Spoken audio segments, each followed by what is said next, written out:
Hey, what's up, everybody? This is Charles. I want to welcome you guys to another episode of the Dreamerspro Show, where we cover everything from sports, hot topics, classic debates, entertainment, where we give you guys a fresh perspective on things and how we see them. And in today's episode, the topic is why the Clippers had no business losing by 50 points to the Dallas Mavericks. So that's the topic I want to get into in today's video. But before we get into that, I want you guys to please make sure you go ahead and hit the like button, hit the subscribe button, hit the notification bell to be notified whenever we drop our content.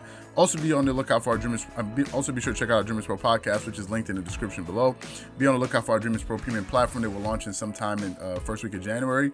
And also be on the lookout for Dreamerspro.com, which is our website, our sports website, which we're super excited about launching. So be on the lookout for that. Anyway, let me just get into the topic right here. So, all right, this was not even, one of those topics I even had on my radar. We had no intention of covering the Dallas Mavericks versus the Clippers, to be quite honest with you, because opening week was already stressful enough. Like, we were producing a lot of content, so it wasn't even on our radar. And I had no intention of watching that game, to be quite honest with you, because I was like, man, I'm just like, please, let me just take a rest. So early on in the game, like, I was looking at the box score on my phone, then I decided to tune in. And then I was watching, I was like, man, this thing is getting out of hand pretty quick. But usually what happens when teams start off and they maybe start by 15, 20 points down, you say, okay, they're going to come back, right? They're going to come back and make a run and then make this thing a little bit more respectable. And that's not what happened. So I was catching the game here and there, and I was like, okay, this looks like it's going to be a pretty bad game. And then I looked at the score, the box score in the end of the first half, and I saw that they were down by like 50 points, which is the largest deficit in the history of the NBA going into a half. And I was just like, whoa, what's happening here? So at the end of the video, I was like, okay, at the end of the game, I was like, okay, looks like we're probably going to have to touch on this topic right here, because I'm sure it's going to be talked about today in the media and in the news cycle on Monday, especially given the fact that it's Monday today. So I said, okay, let's cover this video. Now, first of all, a few things. There was a lot of pressure going into the season for these Clippers, right? There was a lot of pressure going into the season, given the fact of how they underperformed in the playoffs last season. Given the fact that they blew that 3-1 lead to the Denver Nuggets, a lot of people were looking at that team sideways. So when they came out and we looked at their opening schedule against the Lakers and the Denver Nuggets, I'm sure those were the two games that the Clippers circled, and a lot of people circled to say, we got to see these two games. Number one for the Lakers, because they said, okay, this is the team that we were expecting them to face off with in the Western Conference Finals. So given the offseason, given the fact that the Lakers did win the title, a lot of people went into the offseason believing the Lakers are way better than the Clippers, right? That was the kind of general consensus by most people, that the Lakers are way better. So there was that. And then also the Denver Nuggets, given the fact that the Denver Nuggets were the team that knocked them out, a lot of people wanted to see, with the new additions, did the Clippers actually learn anything? Did they get better? Can they get over the hump and beat this team?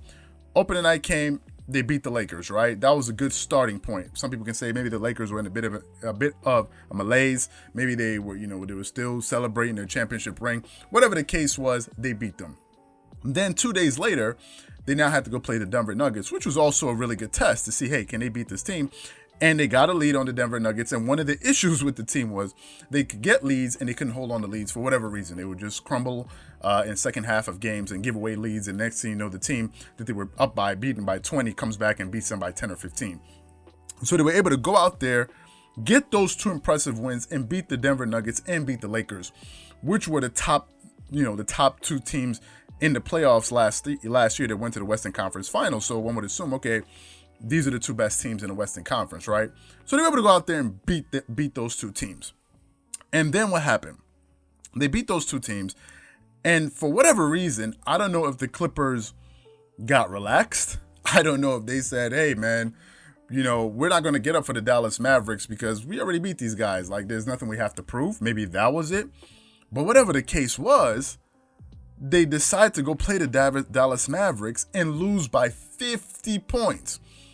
To me, that's inexcusable, right? Not because they lost, because they could have lost that game. We're not sitting here talking about this game because they lost.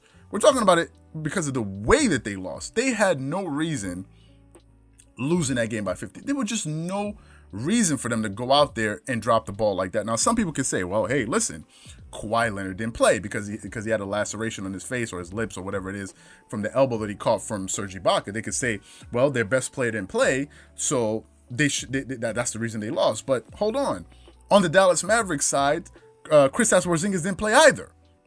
So we're not holding it against them if they lost. So that was not an excuse. That wasn't a good enough excuse for the Clippers to go out there and lose by 50 and say, oh well, it's because Kawhi Leonard didn't play. No, you can't put it on him, right? And oh my God, does he have to play every single game for the Clippers to be competitive? I hope not.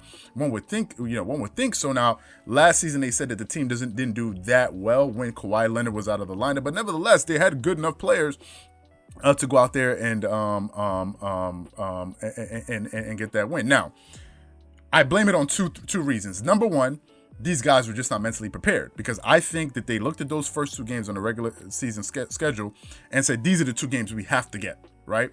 And I think that's how they went and approached the first week of the NBA season. They got those two games, and like human nature, when you kind of achieve something, you kind of relax.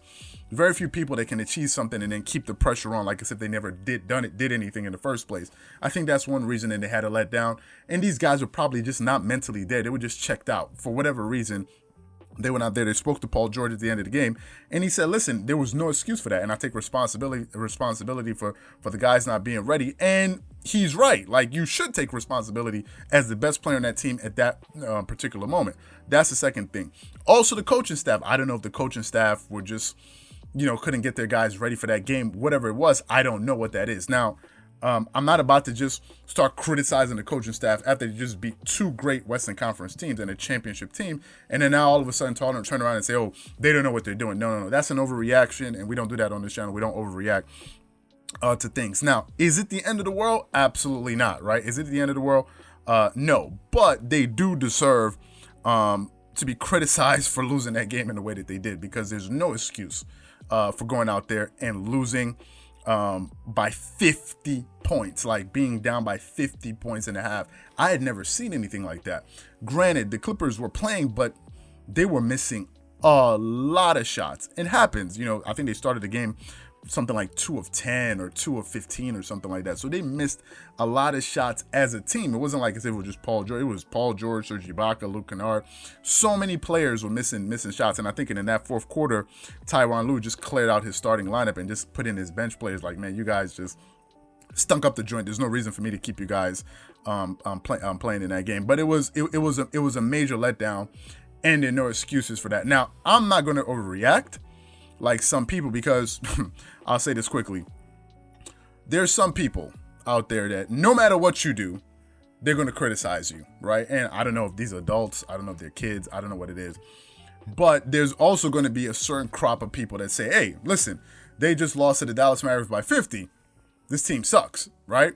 And there'll be the same people that when the Clippers beat the Lakers, people got happy, people were celebrating. And when they beat the Nuggets, they would just say, but it's only 2 games. So if it's only 2 games when they win, and then when they lose, it's the end of the world, which one is it? I thought it was only 1 game, right? They lost, is 1 game. Are they not gonna make the playoffs now? So these people, you don't take them seriously, because they're just out there looking for who they're gonna who they're gonna antagonize and all of this stuff. If you're not gonna make it a big deal when they won the first 2 games, please don't make it a big deal when they lost 1 game, and at least be consistent, right? Because a lot of those people beating on their chests like King Kong, talking about, oh, it was just 2 games, why are you celebrating, blah, blah, blah, blah, blah, blah. Then they lose by 1 game and yo, look, y'all suck. It's like, come on, man, come on, son. So anyway, I wanted to get that out there. And those people that do that, man, y'all are looking, I'm looking at you guys kind of sideways right now. But anyway, so what I want to know from you guys is, what do you think about that loss? What do you think about everything that I said? Whatever you guys think, please leave your thoughts and comments in the comment section below. Again, if you enjoyed the video, please make sure you go ahead and hit the like button, hit the subscribe button, hit the notification bell to be notified whenever we drop our content. Also, be sure to check out the next video that we have coming up after this one. If you enjoyed this one, I'm sure you guys are going to enjoy that one as well. Once again, this is Charles here from Dreamerspro, wishing you guys an amazing day. Peace.